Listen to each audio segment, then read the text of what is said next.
আমাদের ঋণ খেলাপিকে বলা উচিত ঋণ গ্রহীতা, আমাদের গডফাদারকে বলা উচিত গরিব দুঃখীদের সাহায্যকারী, আমাদের বালুখোরদের বলা উচিত পরিবেশ রক্ষাকারী, আমাদের চাঁদাবাজদের বলা উচিত দোকানপাট রক্ষাকারী। এই ভাষায় বললে আমার মনে হয় যে আমার যারা সমালোচকরা আছে তাদের ফ্যাক্ট ন্যারেটিভের মধ্য দিয়ে তারা একটা শান্তি পাবে। এখন যে চাঁদাবাজ, তাকে আমি চাঁদাবাজ বলতে পারবো না। সেখানকার এই যে জিকে গৌস, হবিগঞ্জে আপনি লোকাল মিডিয়ার নিউজগুলো দেখেন, সেখানকার মানুষের কাছে জিজ্ঞেস করেন, সে এই জুলাই অভ্যুত্থানের পর থেকে সে কি পরিমাণ চাঁদাবাজ, দুর্নীতি, টেন্ডারবাজি, মাদকের একদম কারবার শুরু করে দিয়েছে। তো এই ব্যাপারগুলো নিয়ে আমরা কথা বলতে পারবো না? এখানে আমার কি মানে গ্রামার মেনে ও আচ্ছা উনি তো এইভাবে এটা করেছেন, তাহলে তো আমার এই কুসুম ভাবে তাহলে ওনাকে আমার এই সমালোচনাটা করতে হবে। বিএনপির সালাউদ্দিন আহমেদকে আমার খুব ভালোবেসে শ্রদ্ধা করে তাকে ভক্তির সাথে আমার সমালোচনা করতে হবে, তারেক রহমানের নামই মুখে আনা যাবে না। তো এই জিনিসগুলো তো আওয়ামী লীগ আমলে হয়েছে। আমি এই সময় কেন বাংলাদেশের মানুষ যেখানে একটা জুলাই গণঅভ্যুত্থানের রক্তক্ষয়ী যুদ্ধের মধ্য দিয়ে একটা নতুন বাংলাদেশ উপহার দিয়েছে, সেখানে আমি কেন সমালোচনাটা করতে পারবো না? আপনি যদি আপনি দেখেন আমার যে দুইজন বিএনপির যে আলোচক আছেন, এবং আমি সোশ্যাল মিডিয়াতেও দেখলাম, তারা প্রথমে খুব দুঃখ ভারাক্রান্ত মনে বলছে আমরা এটার প্রতিবাদ জানাচ্ছে, এটা আসলে ঠিক হয়নি। কিন্তু এই যে ভাষা প্রয়োগ, এটা দিয়ে তারা একটা জাস্টিফিকেশন, এটা একটা তারা একটা বয়ান উৎপাদন করছে যে এই মাইকটা ঠিক আছে, তোরা আর বললে তোদের আরো মাইট দেওয়া হবে।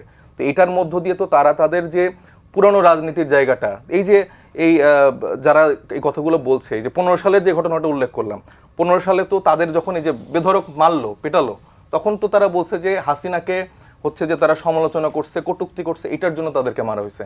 এবং এই টকশোতে বসেই আওয়ামী লীগের লোকজনও ঠিক একইভাবে বলতো, ইস না, এই কাজটা ঠিক হয়নি, কিন্তু আমাদের মাননীয় প্রধানমন্ত্রীকে তো এইভাবে তারা বলতে পারে না। তো এই রাজনীতির সংস্কৃতির জায়গায়, স্ট্রেট ফরওয়ার্ড কিছু জায়গায় তরুণরা এসে কথা বলছে।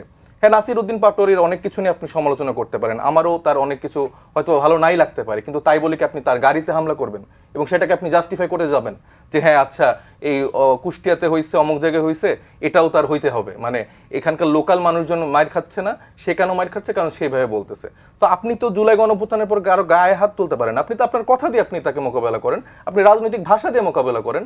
আপনি সেটা যখন পারছেন, আপনি গায়ে হাত তুলছেন। এই ছাত্র দলের, এই বিএনপির লোকজন তো আমি দেখতাম যে একটা ককটেলের আওয়াজ শুনলে সব পালাই যেত জুলাই গণঅভ্যুত্থানের সময়।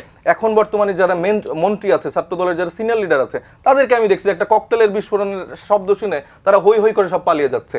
এই পল্টনের সামনে আমরা দেখতাম যে তারা কোথাও দাঁড়াইতেই পারতো না, রুহুল কবির রিজভী সাহেব তিনি একা একা বসে থাকতো যুবতবু হয়ে।